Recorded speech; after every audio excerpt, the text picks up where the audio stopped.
The morning of our departure, the community was awakened at 3 o'clock by the voice of the Chela chanting. We were aware that something unusual was happening, as he was inviting all to come forth for a moment. As we stepped out from the temple, the light from Puratat Sangha blazed forth so brightly that the whole section was aglow. The Chela stood on the corner of the temple and asked for silent contemplation. We could see hundreds of forms standing with their arms upraised. The silence was broken by the words, "Hail, hail, hail," the Master Purjai chants. Thousands of voices joined in. The echo gave the effect of many more thousands. In the stillness of the morning, every word could be heard. These were his words. Could there be a God of the Hindu, a God of the Mongol, a God of the Jew, and a God of the Christian? There is a true universal principle, director, primal, infinite, and divine.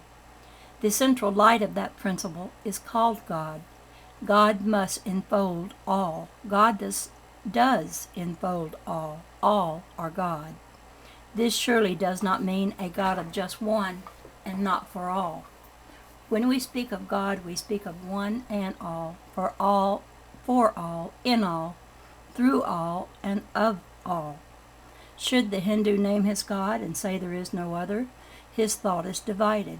Should the Mongol name his God and say there is no other, his thought is divided. Should the Jew name his God and say there is no other, his thought is divided. Should the Christian name his God and say there is no other, his thought is divided. A house divided unto itself is shattered and must fall. United, it does maintain forever. Choose you whom you will serve. Division is failure and death. Unity in the Father-Mother principle is eternal progress, honor, and dominion. Om, Om, Om. It seemed as though the Om reverberated around the whole world. We could hear the echoes of the Om reverberations for at least 10 minutes, as though a temple gong had sounded. At times it seems as though the rocks themselves were giving forth the Om. As these reverberations gradually ceased, all gathered in the great rock amphitheater below us, and we joined the assembly. When we were seated with our group, Yogi Santi raised his arms above his head and, in unison, all chanted the Om as before.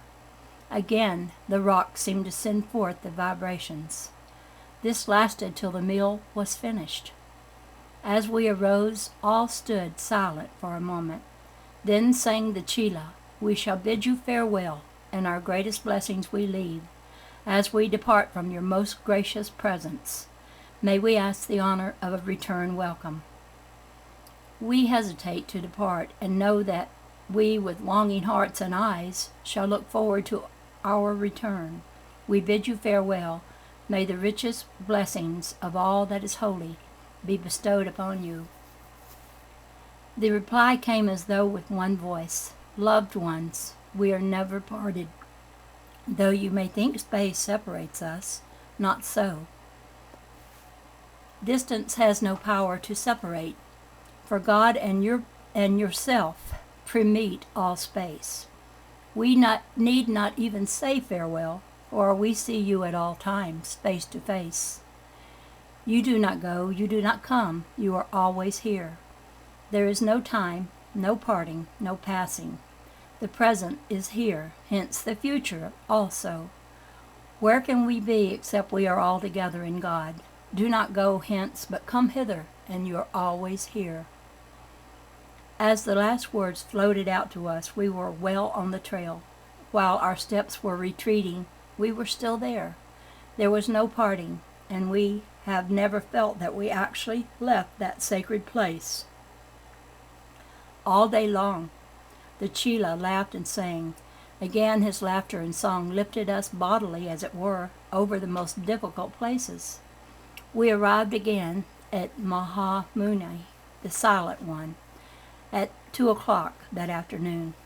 Instead of stopping for the night, we pushed on and on. though we traveled for 16 hours and covered over 70 miles that day, we were not fatigued. Thus we traveled to Sansorar. Here we were conducted to a beautiful temple near the lake where we rested for 2 days before pushing on through the Trans-Himalaya Pass. This is a near paradise. The lake rests like a jewel in a great mountain setting. Birds sang from the trees all about. Here the greater portion of the party lived. We would go on to Muktanath with Yogi Santi, the Laughing Chela, accompanying our party. We had often heard of the difficulties of this pass, but although we were many days on the trail, we encountered very few difficulties and reached Muktanath in due time. There we were again greeted by Emal and a number of our friends. No words can convey the pleasure we experienced at this reunion. We had traveled far and had been accorded the greatest hospitality and kindness, yet here we experienced the thrill of a true homecoming. While we were relating some of our experiences that evening, Emal said, "Now you know why the Tibetans, at altitudes of 21,000 feet, are apparently undisturbed with heavy loads upon their backs. Now you know how they climb Mount Everest, as they claim. They go to the crest of the God of Mountains, as they call Mount Everest. They overcome, or come up over, the God of the mountain, just as they overcome the God of any burden. In other words, they let go the burden. Then the burden does not exist.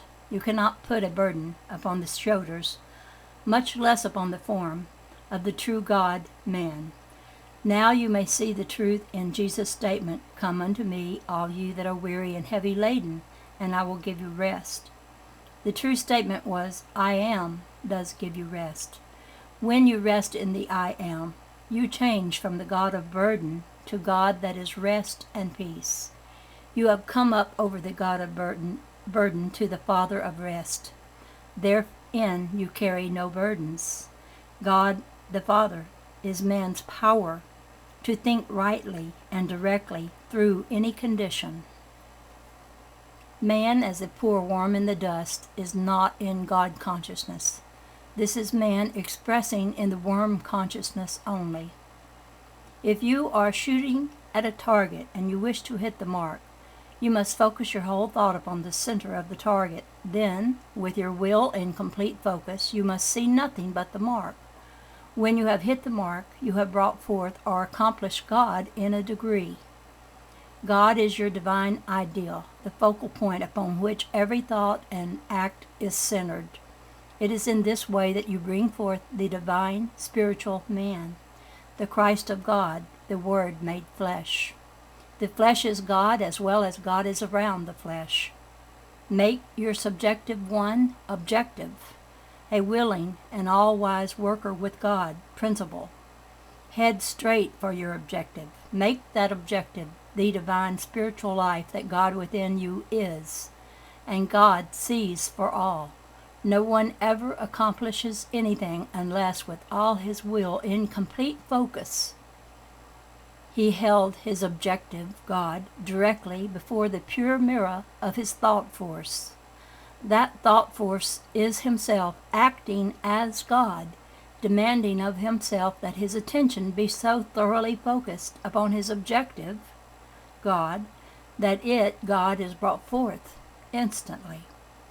The instant God is objectified, present the mold or pattern you desire, and it is filled full. If this were not an absolute fact, you would not, nor could you, have thought of your desire. When your desire is set forth in this way, it is divine. With your divinity always projected, your desire is conceived in divine order. It is wholly within your power to say when it shall come forth. You are always in command. You have all power to speak the word of authority. To all outer things, your command is complete silence. Now you can say definitely and knowingly, there is no greater power than the Christ within me. I now send forth my Christ-endowed word. It does accomplish all things instantly. There is no greater driving force than my Christ-endowed word. I praise, bless, and send it forth with abundance, harmony, and perfection. You have first spoken the word, God, which represents your true desire. Never go back again to the asking. This attitude engenders doubt. But go on. Recall what you have done.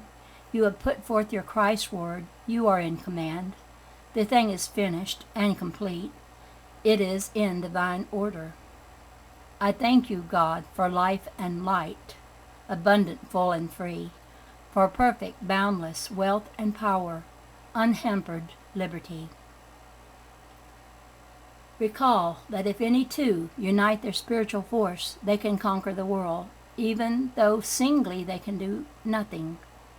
These two are God and you, united in one purpose.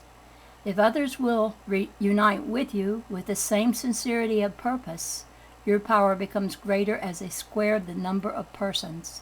Thus, every person standing forth one with God and united with you becomes the power that is increasing fourfold. If two of you shall unite with God as touching any one thing, they shall ask, it is done for them of my Father.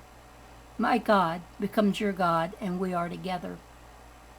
Together with God, man conquers that which is not godlike. Go into your closet, your God self. Shut the door to all else. Close the outer eyes. See singly your true God self. You have quietly put yourself into a spiritually receptive mood. God principle is the one point. I am one with universal life energy. It is flowing through me now. I know it. I feel it. I thank God my Father that I have the ability to accomplish all things. When you pray to God with I am in direct contact with all universal life energy, you are using it in limitless measure. God is the name you give to the all-wise, intelligent spirit, and that spirit is within as well as without every human being. It is necessary for you to let God stand forth through you into outer expression. Therefore, it is not necessary to seek knowledge and help from outside sources. When you know that the source of all knowledge, the spirit of all knowledge, the understanding truth, is latent within you. Why seek knowledge from without, as God the universal spirit is within? Through this understanding, you call upon this principle when you accomplish any one thing. You know that the God within is the greatest of teachers. You realize that all the power you possess is first drawn to you, then generated within your body and sent forth to accomplish whatever you direct it to bring forth. This is God emanating through you, not a personal God, but an all-inclusive God within you. When you let God stand forth from within, you are connected with God as God interpenetrates all conditions. By worshiping God within and seeing God standing forth from within out to all the world is to bring forth and be in conscious contact with the emanations of God life and light everywhere. There cannot be a deity outside of your body that is not within your body, as all is vibrating or emanating energy. Thus, these vibrations flow through your body as well as around it, and the vibrations of deity include every atom of your whole body as well as the whole mass of the universe.